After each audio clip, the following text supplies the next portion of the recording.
Hi, this is an unboxing and review of the Symphonized Magnum Premium Genuine Wood headphones. This is a 50mm drive headphone. Previously I reviewed the in-ear headphones and those sounds pretty good and they sound warm and nice.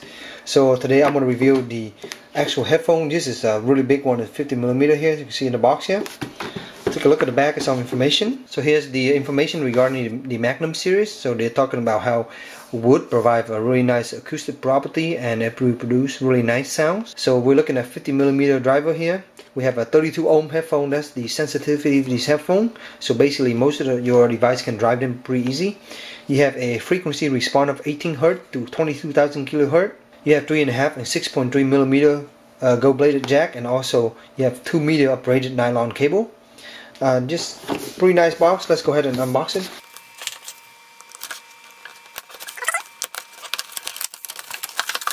Kind of slide out. So inside just the headphone cell and just an empty box here. You have the headphone, this nice thing, and you have the little cable that comes with it on the side here. Let's take a look at the cable. Looks like it's just a 3.5mm cable with the 6.3mm jack here. And here's the headphone itself. They fold up. So here's the look at the headphone themselves. They do flip back and forward. Let me show you. So that's what the ear cup look like. These are very soft. I don't know what they make out of. Look like could be memory foam. They're very soft and there's pretty decent space here. These look like will go over your ear instead of go inside because look like the ear holes are very small. So I doubt your ear can fit in there unless you have really small ear. These are really nice wood, and you have all these screw here, and it look like it's flip pretty easy. And just rotate, let me see, yep, it's rotates slowly and actually kind of stay in place. So as you can see, rotate different direction. It is not bending this direction, so this is probably as small as it will get as far as size. So this, it won't get any smaller than this. You have this little guy here to basically adjust to your head, so it can fit in your head. Up top here look like you have plastic, and then you have inside look like metal, and it gives you that nice flexibility to go on your head. So here are the braided cable themselves. They're actually not really hard. These are really soft, as you can see. They're not really hard like some of the braided cable that I know. So very soft, very easy. Look like they both gold bladed on this end here. On this end you have the 3.5mm jack converted to the 6.3, and look like they screw off. That's very nice. So at the bottom of one of the ear cup, I'm trying to figure out which one is left, which one is right. I assume this is the left side here. I can't see any marking. This is where the plug for the 3.5mm, and that way you will plug it in. First thing to notice about these headphones is that they are over the ear, as you can see. So your ear will basically go on top here, and it does not go inside, as you can see. Very small. These ear pads are pretty soft, and they feel really nice. I don't think they're real leather, but they do feel really soft. What I do notice is that after using about 30 to 40 minutes of these, depending on how warm your room is, these will get kind of, you get a little bit of heat spot on your ear, and I would usually take it off for about 5-10 seconds, just kind of pull it off my ear for a second and put it back on, and that was good enough. So they do get hot on your ear, keep that in mind. The headphone itself do not fold in wood at all, so this is what you get here. So the frame doesn't fold. The only thing that fold are basically these ear cup will rotate. Look like you can see here, that direction and this direction. So if you have a case, you can basically store it in a case like this. Using it for a good 5 or 6 days now with 4 or 5 hour usage every day. The clamp got better. Initially these clamp was pretty strong. It's similar to about the Audio-Technica M50X. You get around the same amount of clamp force. The only difference is that these go on your ear, so you do feel like it's a little bit more forced down. These are actually work really well. I really like the difference between these and for example, some of the other adjustment that you can pull out from the side here. The clicking adjustment on each side. Basically you just take it out, put it on your head, and it will fit basically on anyone's head that is not too big, and it work well.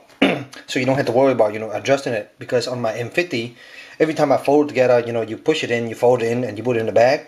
And when you take it back out, you have to adjust to the correct side again. When you just take it out and put it on, and you're good to go. And these seem to work quite well. That was really surprising. So next we move to the sound quality. As far as the sound quality on these, they actually sound really good.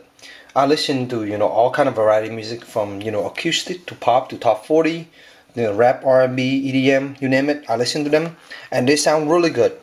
So the low ends, you definitely feel a little bit more bass on these, even compared to like the M50, which is not really a bass headphone, but you get a decent bass response. The difference is that the M50 bass are very sharp and very crisp, And these, it sound a little bit, sometimes not so clear, but it sounds really good as far as just listening to music in general. You will not notice any different. Even listening to classical music on these, they sound really good. The soundstage on these are quite large, which is surprising to me. I guess they are somewhat semi-open back. Look like you can see here that they are closed, but they have these holes up top here. I guess you can call them bass port or whatever. These holes here do release some sound out, so these headphones leak just a little bit. Once you put them on your head and you clamp it in, other people can kind of listen to your music if they come really close to you, but if they more than 5-10 feet away, they're not going to hear anything. When you have them open and just playing music loud, everyone can hear your music. So I want to give you a sample of the sound leak. So for example, right now I'm going to play a song. Volume is about 30%. So let me go ahead and close the ear cup together so it looks like I will be wearing on my head. So the clamp will be about this much. Go ahead and crank it all the way up. So that kind of gives you an idea. At this loudest setting, it's really loud. So I'm going to give you that quick preview again with the ear cup open so you can kind of hear it. You can see it's pretty loud. I don't want to play too long because of YouTube copyright, but that kind of gives you an idea how loud it is. So as far as noise isolation, you put these on and crank your music up, just 30-40%, you're not going to hear anything. So they isolate sounds actually really well. Previously I used another in-ear pair of headphones from this company, and those provide a little bit of warm sounding. So I was worried that these were going to do the same, but actually these come out perfect. I didn't have any warmness problem, not even from day one. So it sounds really good. I was kind of surprised how good these sounds, for something that doesn't cost crazy expensive, some of the other $100 headphone. I would compare these basically to the M50X, even though you won't get the nice, really clean, crisp response on the low end, the M50. They sound basically as good, and you get a lot more bass if you're looking into those kind of things. Finally, just one side note on the cable. The cable itself is braided, as you can see, but they're very soft. So they don't get kinks easy. For example, you tie these together and you pull them, you see they just come out. They don't get stuck like this. The plug itself are really nice. This is the end that go into your headphone. It's just basically a 3.5mm plug. You can use any 3.5mm plug cable and it will work with your headphone. That's one nice thing about it. There's no proprietary cable here. For this end, it's a screw-on, which is a nice addition here. You have this gold-bladed 6.3mm adapter and a screw-on to the 3.5. So overall, I was really impressed by these headphones. I thought for under $100, these won't sound as good as my M50 and my HD 598, but I was pleasantly surprised on how good they sound. I hope this review has been helpful for you in your purchase decision. If you have any questions, please let me know in the comment below. And as always, stay tuned for future review. Thank you.